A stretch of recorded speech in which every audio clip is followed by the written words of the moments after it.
Breaking news చూస్తున్నాం. తిరుపతి ఆదిమూలం మహిళా నాయకురాలు కేసు రోజుకో మలుపు తిరుగుతోంది. ఎమ్మెల్యే తనపై అత్యాచారం చేశాడని వీడియోలు విడుదల చేసిన మహిళా నాయకురాలు. అయితే దీనిపై హైకోర్టుకు వెళ్లారు ఎమ్మెల్యే. తనపై నమోదైన కేసును కొట్టేయాలని హైకోర్టులో క్వాష్ పిటిషన్ను దాఖలు చేశారు.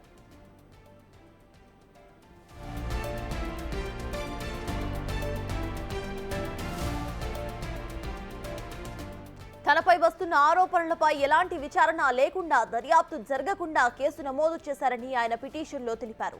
2 నెలల క్రితం ఘటన జరిగితే ఆలస్యంగా ఎందుకు ఫిర్యాదు చేశారని ఆయన ప్రశ్నించారు. ఇది హనీ ట్రాప్ అంటూ ఆదిమూలం చెప్పుకొచ్చారు.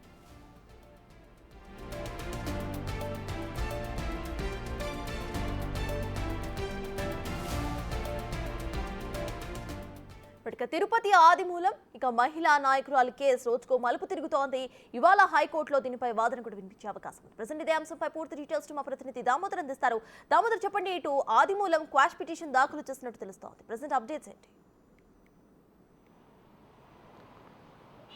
సర్తాజ్, ఏదైతే ఆదిమూలం వర్సెస్ మహిళా నాయకురాల మధ్య వివాదం ఇప్పుడు హైకోర్టుకు చేరింది. మరోవైపు ఇన్ని రోజులు వైద్య పరీక్షలకు నిరాకరించిన ఏదైతే మహిళా నాయకురాలు ఉన్నారో ఆమె నిన్న సాయంత్రం తిరుపతిలోని మెటర్నిటీ ఆసుపత్రిలో అడ్మిట్ అయింది. ఈ సందర్భంగా ఆమెకు 2 రోజుల పాటు వైద్య పరీక్షలు నిర్వహించాలని అధికారులు కూడా తెలియజేశారు. మొత్తం మీద ఈ కేసుకు సంబంధించి ఏదైతే క్వాష్ పిటిషన్కు వెళ్ళిన ఆదిమూలం తనకు ఈ కేసుకు నుంచి విముక్తి కలిగించాలంటూ కూడా ఆయన హైకోర్టులో పిటిషన్ దాఖలు చేసిన పరిస్థితి. ముఖ్యంగా ఏదైతే 2 నెలల క్రితం జరిగిన ఘటనను ఇప్పుడు బయటికి తీసుకొచ్చారని, దీంతోపాటు ఈ ఘటనలో అంతా ఇష్టాపూర్వకంగానే జరిగిందని, ఇప్పుడు బ్లాక్మెయిలింగ్ వ్యవహారానికి దిగుతున్నారంటూ కూడా ఆయన న్యాయవాదులు హైకోర్టుకు పిటిషన్లో దాఖలు చేసినట్లు సమాచారము.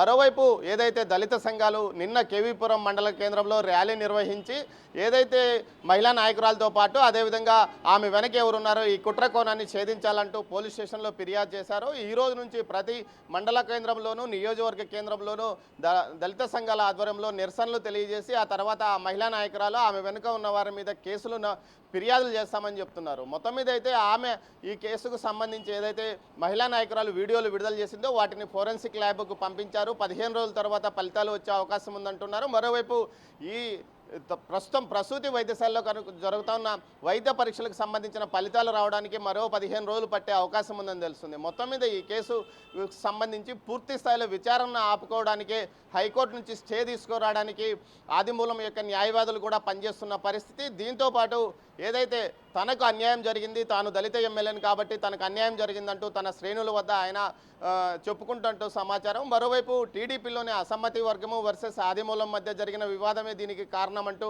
ఇంటెలిజెన్స్ వర్గాలు ఇప్పటికే ప్రభుత్వానికి ఒక నివేదిక పంపించినట్టు తెలుస్తుంది.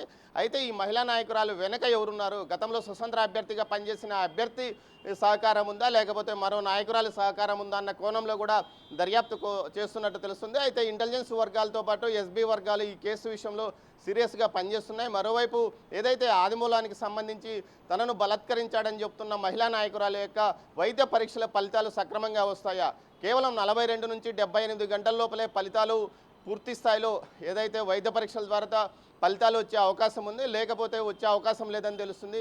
నెల రోజులు దాటిన తర్వాత ఖచ్చితమైన ఫలితాలు వచ్చే అవకాశం ఉందా లేదా అన్న విషయంలో ఇదనే ఇప్పుడు చర్చ నడుస్తుంది. అయితే డాక్టర్లు మాత్రం కొంత అవశేషాలు ఉండే అవకాశం ఉందని చెప్తున్నారు. అవి పూర్తి స్థాయిలో వస్తాయని కూడా నమ్మకం లేదని వారు అంటున్నారు. ఈ పరిస్థితుల్లో వైద్య పరీక్షల ద్వారా ఎలాంటి ఫలితం వస్తుందా అన్న విషయం మీద కూడా ఒక చర్చ నడుస్తుంది. మరోవైపు ఈ కేసుకు సంబంధించి పూర్తి స్థాయిలో దర్యాప్తు అంటే సీసీ ఫుటేజ్ ఏదైతే హోటల్కి సంబంధించిన సీసీ ఫుటేజ్తో పాటు దీంతో పాటు పూర్తిగా ఆమె ఇచ్చిన వీడియోలను పోలీసులు సేకరించి పెట్టుకున్నారు. మరోవైపు ఆమెతో పూర్తి స్థాయిలో వాంగ్మూలం తీసుకున్నారు.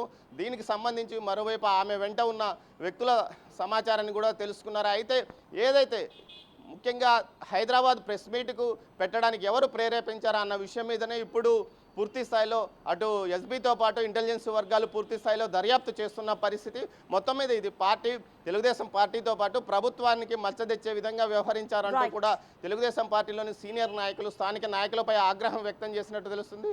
మొత్తం మీద నియోజకవర్గాల బాధ్యుడిగా భావించే ఓ సీనియర్ నాయకుడి వద్ద ప్రస్తుతం పంచాయతీ కోసం చర్చలు నడుస్తున్నట్టు సమాచారం. అయితే అతను మాత్రం పూర్తిగా అధిష్టానమే సీరియస్గా నిర్ణయం తీసుకుంటుంది. ఇప్పటికే ఆదిమూలాన్ని పార్టీ నుంచి సస్పెండ్ చేసిన నేపథ్యంలో తదుపరి పరిణామాలు, కేసులో ఎలాంటి ఫలితాలు వస్తాయి, కేసులో వచ్చే ఫలితాలను బట్టే పూర్తి స్థాయిలో చర్యలు తీసుకునే అవకాశం ఉంటుందని తెలుస్తోంది. Sartaj. Right, thank you Damodar.